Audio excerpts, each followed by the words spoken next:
ഈ ക്വസ്റ്റ്യൻ നോക്കാം. Integral root of X square plus 4x plus 6 ഇതെങ്ങനെ ഇൻ്റഗ്രേറ്റ് ചെയ്യാം? റിമെമ്പർ, ക്വസ്റ്റ്യൻ ഇതാണ്. Integral root of X square plus 4x plus 6 നമ്മൾ പഠിച്ച ഐഡൻറ്റിറ്റി ബേസ് ചെയ്തിട്ടുള്ളൊരു ക്വസ്റ്റ്യൻ ആണിത്. വേറെ പുതിയ റൂൾസോ ഒന്നും നമുക്ക് ആവശ്യമില്ല. പഠിച്ചിട്ടുള്ളൊരു ഐഡൻറ്റിറ്റി ഉപയോഗിച്ചിട്ടുള്ളൊരു ക്വസ്റ്റ്യൻ ആണ്. ഒരു quadratic square root of quadratic form വന്നു കഴിഞ്ഞാൽ square root of X square വെച്ചിട്ടുള്ള എക്സ്പ്രഷൻ വന്നു കഴിഞ്ഞാൽ പെർഫെക്റ്റ് സ്ക്വയർ ആക്കണം. ഓർത്ത് വെച്ചോളല്ലോ. Square root of a quadratic expression വന്നാൽ എന്ത് ചെയ്യണം? പെർഫെക്റ്റ് സ്ക്വയർ ആക്കിയിട്ട് ഇൻ്റഗ്രേറ്റ് ചെയ്യണം. നമ്മൾ പഠിച്ച മെത്തേഡ് തന്നെയാണ്. ഓക്കെ, വേറെ പുതിയ റൂൾസ് ഒന്നുമില്ല ഇവിടെ. പെർഫെക്റ്റ് സ്ക്വയർ ആക്കണത് നമ്മൾ ഇതിനു മുമ്പ് പഠിച്ചിട്ടുള്ളതാണ്. റൂട്ട് ഇടുക, എക്സ് സ്ക്വയർ വെച്ചിട്ട് തന്നെ സ്റ്റാർട്ട് ചെയ്തിട്ടില്ലേ എന്ന് ഉറപ്പ് വരുത്തുക. അതെ, അപ്പോൾ ആദ്യം തന്നെ എക്സ് എഴുതുക. പിന്നെ എക്സിൻ്റെ കോഎഫിഷ്യൻറ്റ് +4 ആണ് വന്നിരിക്കുന്നത് അല്ലേ? എക്സിൻ്റെ കോഎഫിഷ്യൻറ്റ് എന്താണോ വന്നിരിക്കുന്നത് അതിൻ്റെ ഹാഫ് ഇവിടെ എഴുതണം. ആദ്യം തന്നെ എക്സ് എഴുതി, അത് മറന്നു പോവില്ലല്ലോ. പിന്നെ എക്സിൻ്റെ കോഎഫിഷ്യൻറ്റ് +4 ആണല്ലോ, അതിൻ്റെ ഹാഫ് എടുത്ത് എഴുതാം. +4ൻ്റെ ഹാഫ് +2 ഓൾ സ്ക്വയർന്ന് ഇടാം. പെർഫെക്റ്റ് സ്ക്വയർ ആയിട്ടുണ്ട് ഇപ്പോൾ തന്നെ. ഇത് എക്സ്പാൻഡ് ചെയ്താൽ ആദ്യത്തെ 2 ടേം സെയിം ആയിരിക്കും. വെരിഫൈ ചെയ്യേണ്ട ആവശ്യമൊന്നുമില്ല. പക്ഷെ ഇവിടെ ലാസ്റ്റ് ടേം 4 ആണ് വന്നിരിക്കുന്നത്. 2 സ്ക്വയർ 4 അല്ലേ? നമുക്ക് വേണ്ടത് 6 അല്ലേ? ഇപ്പോൾ 2 സ്ക്വയർ 4ലാണ് ഇതിപ്പോൾ അവസാനിക്കുന്നത്. ആ 4ൻ്റെ കൂടെ ഒരു 2 അങ്ങോട്ട് ആഡ് ചെയ്താൽ മതി. 4 + 2 ചെയ്താൽ 6 ആയല്ലോ. ഒരു സ്റ്റെപ്പും കൂടി.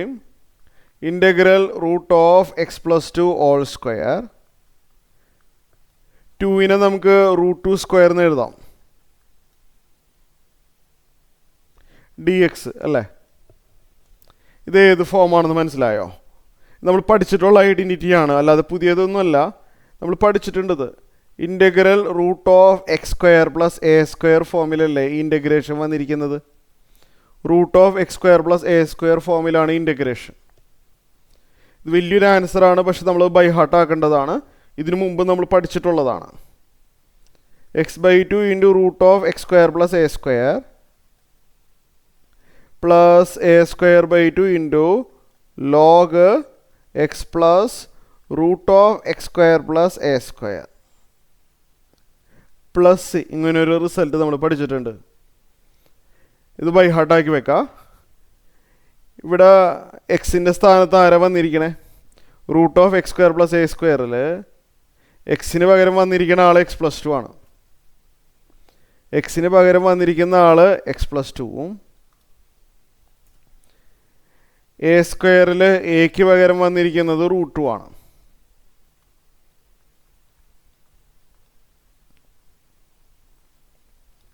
ശരിയല്ലേ? അപ്പോൾ നമ്മൾ ഈ ഫോർമുലയിൽ നേരെ ഈ പറഞ്ഞ കാര്യങ്ങൾ ഇട്ട് കൊടുക്കാം. ഈ ഫോർമുല ഒരു ഭാഗത്ത് എഴുതി വെക്കുക. ഈ ഫോർമുലയിൽ വളരെ ശ്രദ്ധിച്ച് എക്സ് കാണുന്നിടത്തൊക്കെ x+2 എഴുതുക. എ കാണുന്നിടത്ത് നേരെ √2 ഇടുക. വേറെ കൺഫ്യൂഷനും ഇല്ല, ഒന്നുമില്ല. ഈ ഫോർമുല നോക്കി എഴുതാണ്, വേറെ എവിടെയും നമ്മൾ നോക്കുന്നില്ല. ഈ എഴുതിയ ഫോർമുലയിൽ എഴുതാണ്. ഞാൻ പറഞ്ഞ റീപ്ലേസ്മെൻറ്റ് ചെയ്യാൻ മറക്കണ്ട. ഇവിടെ എക്സ് എന്നുള്ളത് മാറ്റിയിട്ട് x+2 ആക്കി.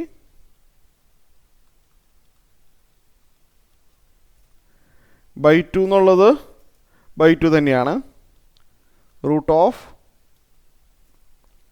എക്സ് സ്ക്വയറിൽ എക്സ് എന്ന് പറഞ്ഞാൽ x+2. x+2 square plus A square എന്ന് പറഞ്ഞാൽ √2 square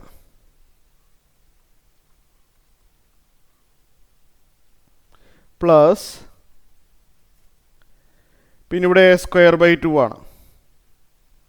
√2 square /2 into log X plus √x square plus a സ്ക്വയറിൽ ആ എക്സിന് പകരം x+2 എഴുതാം. ഈ ഫോർമുല നോക്കി എഴുതണം. Plus root of X square plus a സ്ക്വയറിൽ എക്സ് മാറ്റിയിട്ട് എക്സ് പ്ലസ് ടു എഴുതി.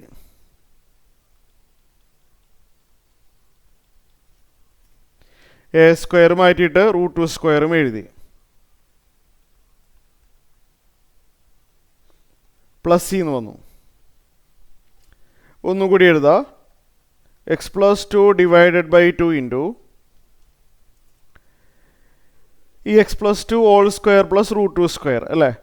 X plus two whole square plus root two square എന്ന് പറഞ്ഞു കഴിഞ്ഞാൽ ആരായിരുന്നു എന്ന് ഓർമ്മയുണ്ടോ? X plus two whole square plus root two square എന്ന് പറഞ്ഞാൽ ആരായിരുന്നു? X square plus 4x plus 6 ആയിരുന്നു. നമ്മൾ പഴയ പോലെ തന്നെ എഴുതാണ്. അപ്പോൾ അത് root of X square plus 4x plus 6 വലിയ ആൻസറാണ് വരിക. പ്ലസ് ഇവിടെ റൂട്ട് ടു സ്ക്വയർ 2 ആണ്. 2/2 വെട്ടിപ്പോയി, 2/2 പോയി. Log X plus 2 plus root of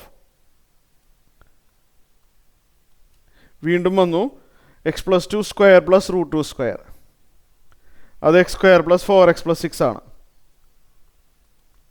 X square plus 4x plus 6 ആണ്. പ്ലസ് സി, ഇതാണ് ആൻസർ വരുന്നത്.